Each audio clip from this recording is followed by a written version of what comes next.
جی دوستو، میں ہوں عبدالباسط اور آپ دیکھ رہے ہیں کلائیڈوسکوپ۔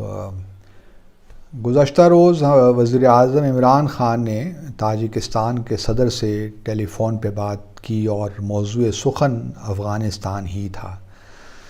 افغانستان میں اب صورتحال جہاں تک طالبان کو تسلیم کرنے کا معاملہ ہے، اس کانٹیکسٹ میں اب مشکل ہوتی جا رہی ہے، اور تاجکستان اب ایک اہم رول ادا کرے گا اس سارے معاملے میں، کیونکہ نیشنل ریزسٹنس فرنٹ جو ہے اس کے روئے رواں اگر کوئی ہے تو وہ احمد مسعود ہیں، جو احمد شاہ مسعود کے بیٹے ہیں۔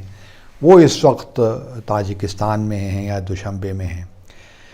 اب ہم جانتے ہیں کہ تاجک تقریباً 27% ہیں افغانستان کی آبادی کا، تو تاجکستان اب اپنے لوگوں کے ساتھ کھڑا ہے، تاجک جو ایتھنک گروپ ہے ان کے پیچھے کھڑا ہے، اور ان کی خواہش اب یہی ہے کہ ان کو حکومت میں ریپرزنٹیشن ملے، یا پھر کم از کم پنشیر جو صوبہ ہے اس میں تو احمد مسعود ہی کو گورنر ہونا چاہیے، یا ان کوئی بھی وہاں پہ ایسا شخص ہونا چاہیے جو ان کو ریپرزینٹ کرتا ہو۔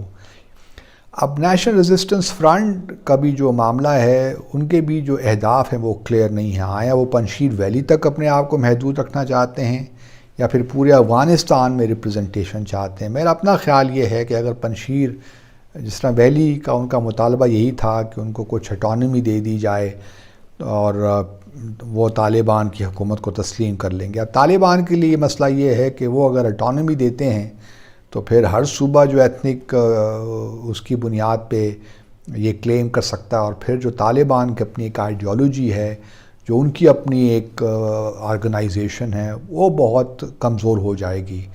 اور تو اس وجہ سے طالبان کی حکومت کے لیے بڑا مشکل ہوگا کہ وہ کوئی ایسی شرط مانے جو کہ یہ ظاہر کرے کہ افغانستان جو ان کی رٹ ہے وہ مکمل نہیں ہے، پورے افغانستان میں نہیں ہے۔ دوسری طرف تاجکستان روس کے ساتھ بھی ان ٹچ ہے اس معاملے پہ، کیونکہ ان کو خدشات ہیں کہ شاید پاکستان کوشش کر رہا ہے کہ ایز اے فرسٹ اسٹیپ روس، چین اور پاکستان کسی طور طالبان کی حکومت کو تسلیم کر لیں۔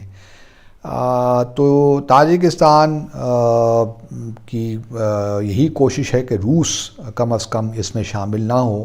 اگر چائنا اور پاکستان کر بھی لیتے ہیں تو روس اس کو شامل نہیں ہونا چاہیے۔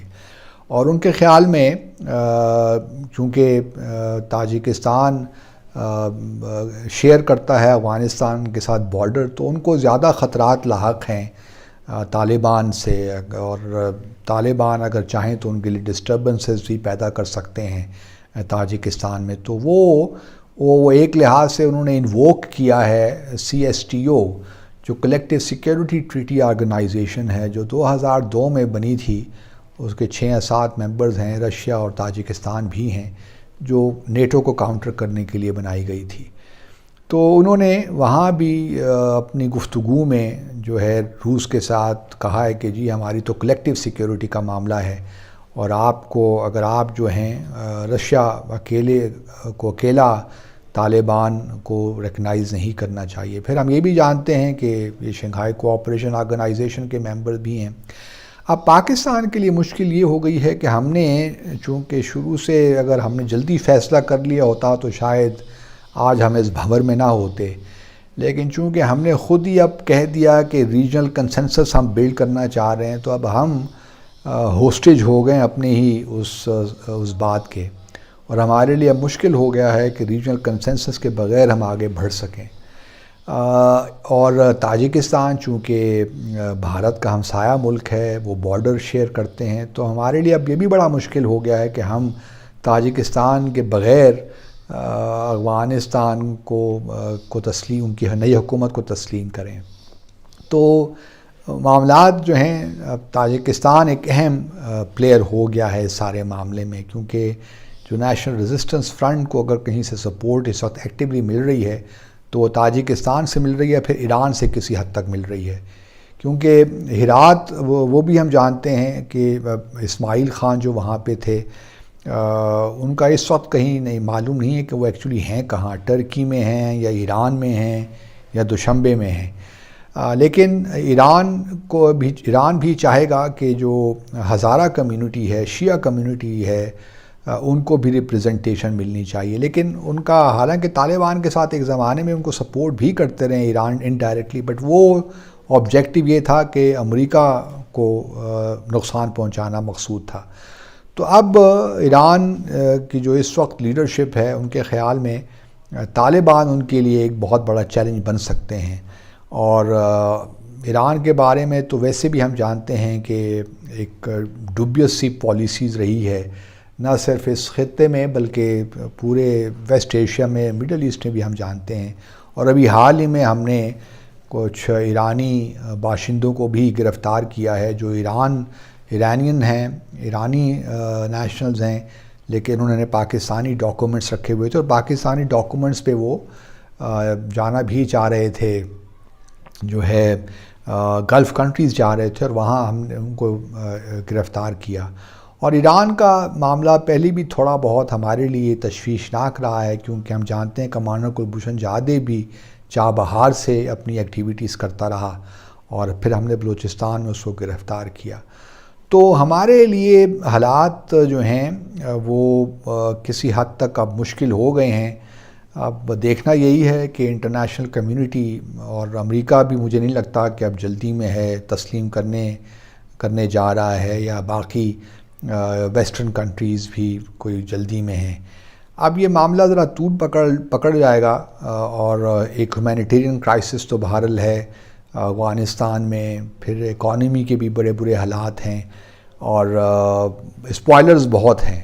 اور کچھ ہم نے بھی اگر ہم پہلے شاید کچھ کر لیتے 15 اگست کے فوراً بعد، تو اس وقت حالات بہتر ہو جاتے. لیکن اب چونکہ ہم نے خود ہی یہ راگ الاپنا شروع کیا کہ ہم کنسنسس بلڈ کرنا چاہ رہے ہیں، تو اب کنسنسس تو بلڈ نہیں ہو سکتا. مجھے نہیں لگتا کہ اب جو ہے کنسنسس بلڈ ہوگا. تو اب صرف چائنا دیکھتے ہیں کہ چائنا اور پاکستان اب کس طرح آگے بڑھتے ہیں اس معاملے میں. روس بھی شامل ہو سکتا ہے، لیکن بہرحال روس جو تاجکستان کے خاص طور پہ جو وہاں پہ حساسیت ہے اس کو بالکل اگنور بھی نہیں کر سکتا. تو طالبان کی حکومت اب بہرحال مشکل میں تو ہے، اور پاکستان اکیلے ریکگنائز بھی نہیں کر سکتا، کیونکہ اس میں اور مشکلات پیدا ہو جائیں گی پاکستان کے لیے. تو اب چینی واحد ایک ہوپ رہ گئی ہے. اب چین کس حد تک چلتا ہے، یا پھر یہ معاملہ اس طرح ہی چلتا رہے گا جس طرح ہم پہلے بھی ہوتا رہا. اور اگر حکومت مضبوط ہو جاتی ہے طالبان کی اگلے کچھ سالوں میں، تو پھر شاید انٹرنیشنل اور جو ایک قسم کا جو پریشر ہے، طالبان وہ چیزیں ایکسیپٹ کر لیتے ہیں جو انٹرنیشنل کمیونٹی ان سے مانگ رہی ہے، تو شاید کچھ حالات بہتر ہو جائیں. لیکن طالبان کی اپنی مجبوریاں ہیں، وہ ان کے اپنے آئیڈیولوجیکل جو نظریاتی جو ان کا جو معاملات ہیں وہ اس سے بھی بہت زیادہ ہٹ بھی نہیں سکتے. تو ایک مشکل وقت ہے پاکستان اور طالبان کی حکومت کے لیے. اب دیکھتے ہیں کہ اگلے آنے والے مہینوں میں کیا ہوتا ہے، کیونکہ اب دنوں کی بات تو رہی نہیں. تو بہرحال ہمارے لیے سچویشن کوئی اتنی اچھی نہیں ہے. آپ سب کا بہت بہت شکریہ.